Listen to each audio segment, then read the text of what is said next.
Hello, everyone. This is Dr. Gatti Hilton here, aka Unsung Empath, with another episode of On the Path. Today's episode is going to be a little bit different.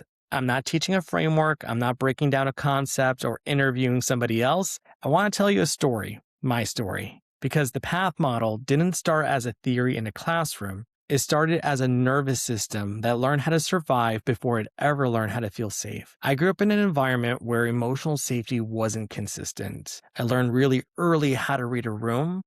I could tell when someone's mood shifted just the way that they breathed or moved. I knew when to talk, when to be quiet, when to be funny, and when to disappear. That ability to read people, the thing that now helps me as a therapist, and even when I was a reporter, didn't start as a gift. It started as protection. I became emotionally intelligent because life required it, not because life felt safe. Faith was present in my world sometimes, but emotional language really wasn't. You prayed, you pushed through. You didn't always slow down and ask, what's happening inside me right now? So I got really good at being strong. I got really good at being capable. I got really good at being the person other people could lean on. But inside, I was carrying stress, pressure, and a constant low hum of survival energy. Before I ever became a therapist, I was a television reporter. Fast-paced environments, high pressure, always moving from the outside. It looked impressive. I was telling stories on camera, doing meaningful work,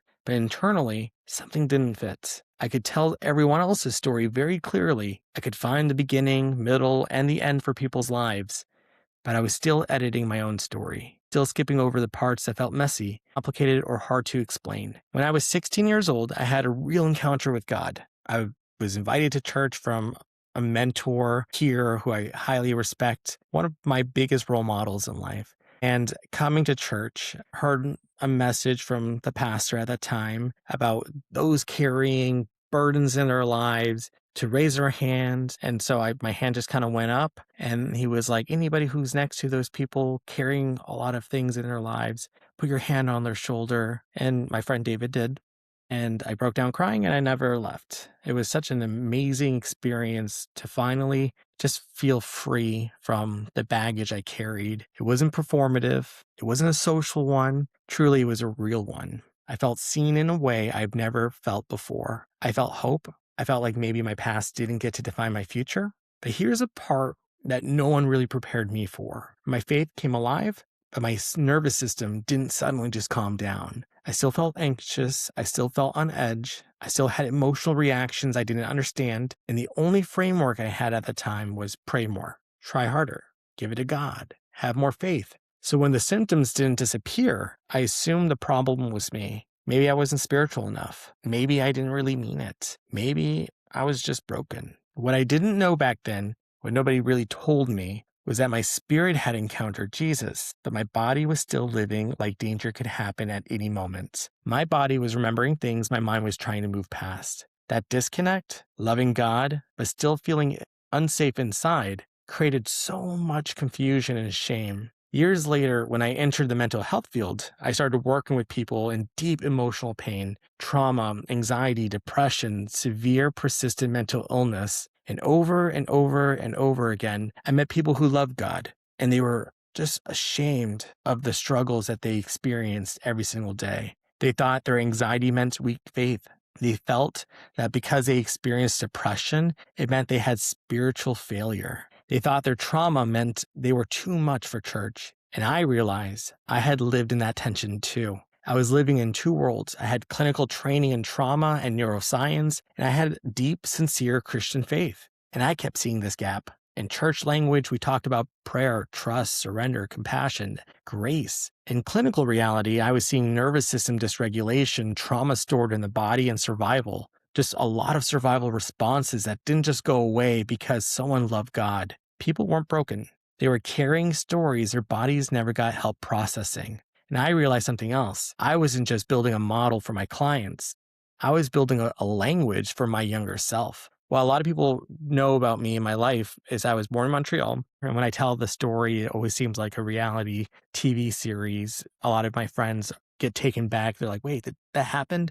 My biological father was a famous boxer. What people didn't see in the limelight was this narcissistic, antisocial person causing severe abuse of all category. So my mom escaped. We grew up in Fort Lauderdale, Florida, Hollywood area, Miami. She was, at that time, an undocumented immigrant raising 4 kids, constant survival mode. Unfortunately, because she had to work so many jobs, my brother and I spent a lot of time alone exploring the neighborhoods of Hollywood. Unfortunately, just as a result of being on our own a lot, there was a lot of abuse, sadly. And from 0 years old to really 18 years old, just constant abuse, whether it was peers in the neighborhood, it was stepfathers who were abusive and reactive and explosive, or my biological father. My nervous system just never had the opportunity to feel secure. My uncle, when I was 17, my uncle was like a father figure, Arturo Gatti. He was a famous boxer and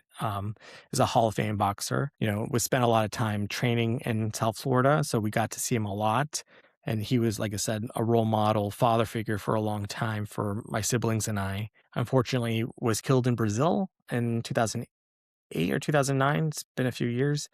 Again, it was like, even when I became a Christian, there was some relief. And then early on in that new faith journey, something catastrophic occurs. October, really, of last year, unfortunately, we got news that his son also killed in Mexico in mysterious circumstances. So it's just like nervous system playing out old survival noise and experiences, responses. So when I think about the PATH model, I think about creating a language for my younger self, because my own healing required things that no one had ever taught me. I had to learn how to slow down instead of outrunning my pain. I had to learn how to feel without judging myself. I had to learn that faith and nervous system healing don't compete. They actually support each other. I had to learn that being present with God also meant being present inside my own body. I didn't need more pressure to be better. I needed permission to be present. And that's where the PATH model began to take shape. Presence, because you can't heal what you never slowed down enough to feel.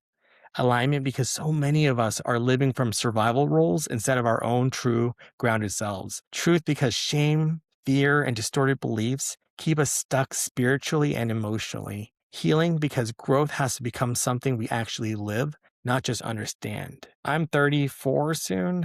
Time flies. I'm still figuring some of this out. I'm still seeing old roles that I've developed and had to live by to make it this far. I have a doctorate in social work and an active career in mental health, and I'm still recognizing that sometimes I'm in performative roles. I'm in survival roles, people-pleasing roles, and it's nervous system recognition and being able to slow down and be like, whoa, what's going on? That allows me to remain present, help myself align to who I want to be, who I'm becoming, recognize narratives from trauma versus truth versus what God actually wants for me, and healing, recognizing that I could move forward. The PATH model is what happens when survival skills finally meet safety. It's not just a framework I teach. It represents the kid who had to read the room to stay safe, the teenager who loved God but still felt broken, the adult who overperformed while quietly struggling, and the therapist who sat across from faithful people drowning in shame. I didn't build this just as a clinician. I built it as someone who needed this language too. And there are people sitting in pews right now who love God deeply and still feel like they're failing because their body hasn't caught up to their theology. That's why the PATH model exists. I wish that I had this guidance when I was younger, because by junior year of high school, post becoming a Christian, I started to find old patterns resurfacing. I started pushing my friends away, saying no, feeling abandoned, even though I wasn't, but it just felt so real. Had I had something like the PATH model or guidance on nervous system regulation and survival patterns, I probably would have felt secure and would have had the skills to regulate and really have more compassion for wounded parts of myself versus shame versus feeling like I had to do more. Had I had the PATH model, I would have been able to say, okay, I'm allowed to move forward from having these survival roles. I once said that healing began for me when I was able to recognize how I contributed to my own suffering. And again, not in a shameful way, but in an honest way. My interpretations, expectations, roles, beliefs, while trying to help me, also kept me stuck. Naming this truth was the first step towards change. And again, that's why the model exists.